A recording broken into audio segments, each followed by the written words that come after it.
What's poppin', everybody? True Evil here, and today I have just finished all of the content that I can get up to in the closed beta test of Chaos Zero Nightmare, and I just want to talk about everything that I enjoyed about this game and why I will be covering it on my channel when it releases next month. Now, I do think this is going to be the best single player gacha game experience of 2025, which is a bold thing to say, but instead of just saying everything that's going to be in the game, because there is some things that are just like, it's a gacha game, so there's going to be like farming for mat dailies. I'm not going to talk about that. What I am going to talk about though is what makes this game unique and an enjoyable experience, and why I think it's worth covering on the channel. So without further ado, let's get in on that.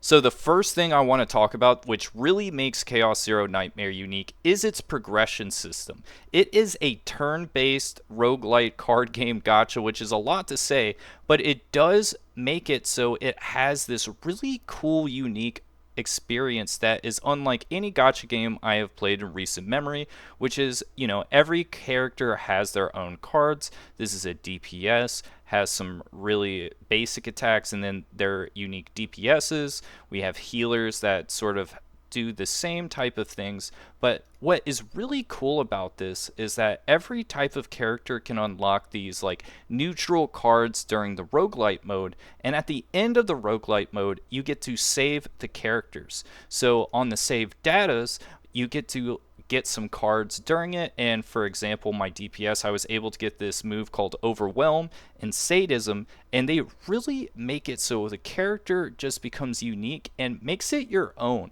which is really nice. And you get these save data files, and you can actually save multiple files, which is really cool. And as you can see, sometimes you can get scores that are even worse than like what you start off as base, which really makes it fun, because you can get these insane things that make your stats like 28,000, but maybe you have some negative things that come in that save file. It really makes it so every progression of every account is going to be a little bit different, which makes the game a whole lot of fun. And I really like that. As you can see, we can just, where are my attacks? They got deleted somehow in the save data. So really enjoyed this, actually, even though sometimes it does feel a little bad when your character gets a little nerfed during the roguelite mode. Well, I don't have to use that save file. And if I get a match where it's just like, oh my god, this is crazy, I get to save it and expand upon it. So really enjoy that. So the next thing I want to talk about that I really enjoyed in Chaos Zero Nightmare is something that I don't really enjoy much in gacha games, is the weapon system. And that is because the cards do something besides add a passive effect. Sure, the passive effect is nice, but what really makes this good is that they give these sort of like ultimate abilities through the weapons. And for example, with here, you're able to do an AoE attack, then you get to get a card on your turn, draw it from your deck, and it costs 1 or less. And the best part about this is the way I have my character set up is that I'm really scaling up the damage and doing these combos that really get additional damage on every hit. So if I'm able to draw something that's basically like a free attack in the turn, it can make you just pop off and do these super cool combos, especially when you pair it with the cards that you obtain in the roguelite mode. So really been enjoying trying these out. I don't have a whole lot just because it's a closed beta test, but from the couple that I've been able to test out, they've been all really enjoyable. So really glad that there's a weapon system that I like. But without further ado, let's kind of just like go into the gameplay and see what really makes this a unique experience. Now, for the rest of this video, what we're going to do is go through a roguelite mode and just show the gameplay loop and why I really enjoy it. We're going to do the blue pot, and we're just going to do my normal team, which is this. So let's go and get that Dala, if you know what I mean. This is what it's going to look like. You shoot out into pods and you go out onto these savage streets of Chaos Zero Nightmare. You're going to unlock a bunch of like cool like little roguelite mode things. and they're going to really just change how the game is. And you're going to see some like cool things. We've already had our abilities changed, which is really cool because you may be able to save that later, and you're going to have some really cool ways to play the game. So we're going to talk about the map a little bit before we start, because, well, it's really important because there are some things that aren't like super intuitive that could make you a little salty if you don't know. And the first thing you need to know is that the roguelite mode takes a while. As you can see, there are a ton of stages to do to get to the final boss. And more importantly, you can only save at certain designated spots. So if you're wanting to cut your journey into little pieces, you're going to have to prioritize these little hearth fireplace rest spots, because they're the only place where you can sort of like pack your stuff up and come back next time. You can't do it after the random encounters, you can't do it after the elite fights, and it's really nice to just pull up the map sometimes to really see, do I have enough time to go in this bottom route, or do I need to go up to this top and really prioritize getting to this rest? This is something that I didn't know about, because the first time I did this, I was just like, oh my lord, am I not able to save in the middle of this? That's crazy.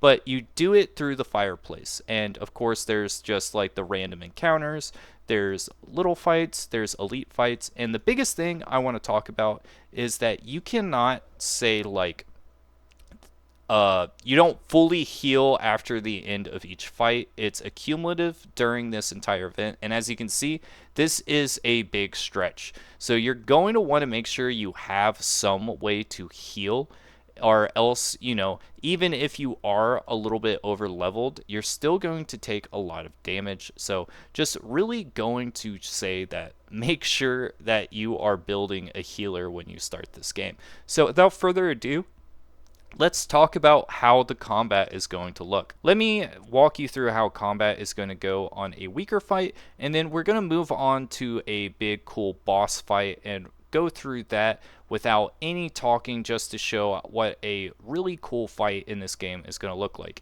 And as you can see here, we draw our hand at the beginning of the turn, and this number that is blue and lit up is our sort of like action points. This is what is going to allow us to play the cards, and as you can see in the top left, all the cards in my hand have 1. Some cards have 0, some cards have 2, and it's really important to keep track of that. Then the thing right here shows which character the cards are from, and this is really important because if I play an upgrade card for my main DPS, Malin, it makes me do more damage on my attack cards, but if my only attack card is, say, with this character, that card isn't going to get that damage up. So it's really important to look at things like that, because sometimes you don't draw a hand that is going to have an attack of the character that gets the upgrade. So really need to keep track of things like that, and you draw cards from your deck, and then you have a discard pile, and then a exhausted card pile, which sort of acts like remove from game, exile from games like Magic the Gathering. And once you've done that, you can do upgrades. We are going to just lay down the noise and do some wax, and as you can see, we get the weakness, and then we go to town there, and because we don't have any actions, we have to pass the turn. Now, I did talk about the weapons, which are partners, and we're going to show that off right now, which is you get to do ultimates off your characters, or you can use the partner cards. We're going to use Mei Lin's card, which is Light of Judgment, and it does a little bit of AoE damage, and then you get to draw some cards out of your deck, which is really nice in my opinion. Allows us to do this shield, and then we get this epiphany, and we're going to draw more cards. It's going to allow us to go to town really hard right here, and it's just really, really cool. I really like a lot of the effects, and as you can see, my character is pretty built. So we're going to take this into a boss fight, and I'm going to do minimum amount of talking and just show you how it goes on these savage streets of Chaos Zero Nightmare. Now, the rest area is really important to point out because of the temporary return. This is going to be really important. as well as, you can train your characters. And when you train, I believe you can't rest afterwards. Let's make sure you can get these cards, and there's some cool, like this one for instance. We're going to add it to our deck, and then voila, we have this cool new attack card. And if you do buy it, you cannot rest, so you have to make that choice. Do I want the heal, or do I want the cool card to add to your deck? It's going to be up to you in terms of that. Now for the rest of this video, what we're going to do is do one of the weekly boss fights and really just go over how to play this. Now you can do this on auto, but I recommend just like learning how the game works and doing it on manual, because sometimes the AI is just not the most optimal in terms of dealing damage. So the first thing we're going to look at is that I shouldn't use this upgrade card because, well, there's no attack cards for me to upgrade. So we're going to use this one because it lasts for 2 turns. Then we're going to use this one, raise morale. And then here we get the G chord attack, which we're just going to use it on pretty much anyone. And then just because we have the extra action point, we're just going to pop it off. Now here we do have a pretty cool thing, which is going to be this bad boy, which is you get to draw cards, they cost less, and we get to do a bunch of damage.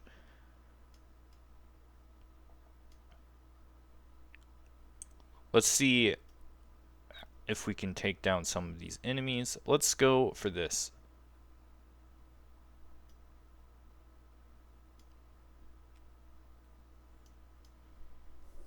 And bam.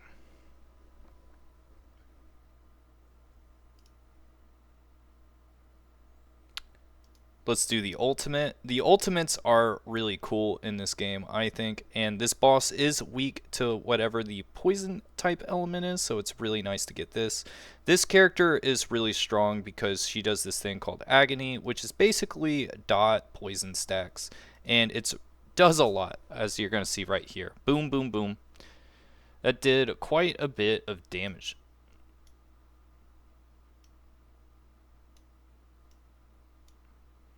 Now here we don't have the best hand. We have a bunch of heals. Don't really need it. So, we're just going to lay down some noise and pass. The good news is he had a lot of the poison stacks, so we were still able to do a lot of damage. Now here, this card is insane. Boom, boom. At least I like that card. I think it's pretty nice.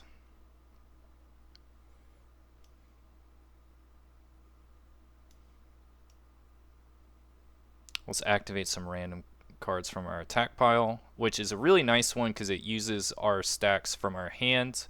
That card, it does apply additional time for every shadow dagger in our hand because we had 3. We are really going to be popping off here.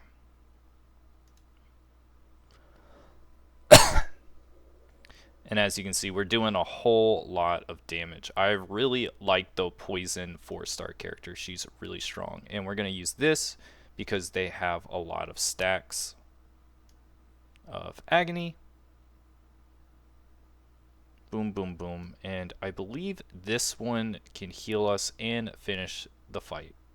Or not finish the fight because it is 2 forms, but it finishes that part of the wave. And we're just going to pass for now. And the second form is going to do a lot more damage. But, I am chilling. Now, that card is a card that just activates every time you draw it. And it's not that big of a deal. Going to use this card, draw some cards, and just go boom, boom, boom, attack. Trying to think of which card we're going to play. Do I want morale or do I want more damage this turn? I think we want the damage. We want to absolutely go gangbusters with this because now he's broken and it's going to make it so this card does a lot of damage. As you can see, It applies the embers. We're just having a good time. And then we're just going to heal back to full health. As you can see, my characters are quite strong. I think this is pretty much as strong as you can get in the beta. I'm really not sure, but I think this game is a lot of fun. I'm having a blast. And I definitely think I'm going to cover it on the channel. And I don't know if my deck is going to be as like broken. I mean, or like my gotcha pools are going to be as broken as the beta, but hopefully they are, because they were quite good.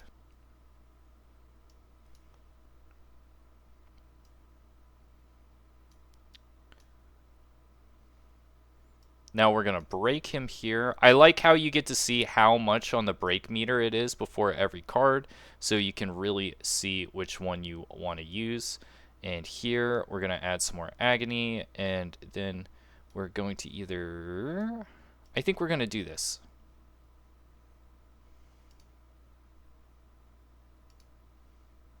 And pass. Did a lot of damage. We might use the partner card that heals next turn, just in case if we don't get any good heals. We did get a good heal card though, so I think we're definitely chilling. But I do think we're just gonna use this to heal just in case, just because we're a little bit low. And we might be able to just win this turn. Or no, we're gonna win the next turn, I believe. Which is totally fine. We're gonna get this out of our deck, and then we're going to heal and get ready for the final turn. He's going to take some poison damage, and then we're going to lay down the noise here, which we have this, increase your weak point damage, and this is going to make this pop off. And then, ooh.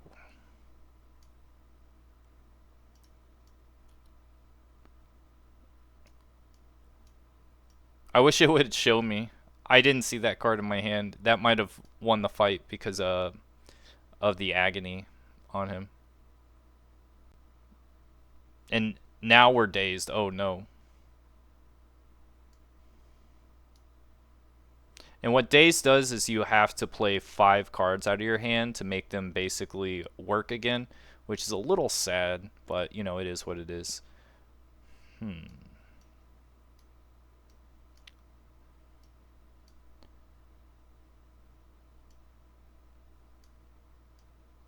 This is not looking good for the home team. We might be a little cooked. I don't think we are, though. I think we're going to be totally fine here. No shot we lose at the end, right? Yeah, no shot we lose at the end. So that's what combat looks like in CZN. It's an absolute blast for me, and I'm really looking forward to covering this game next month when it releases. Let me know in the comments if you're also excited for CZN, and if you are looking for guides on this game, be sure to hit that subscribe button, because I will be dropping guides like no other, so that you'll be awesome at playing this video game. So see you then with more CZN content.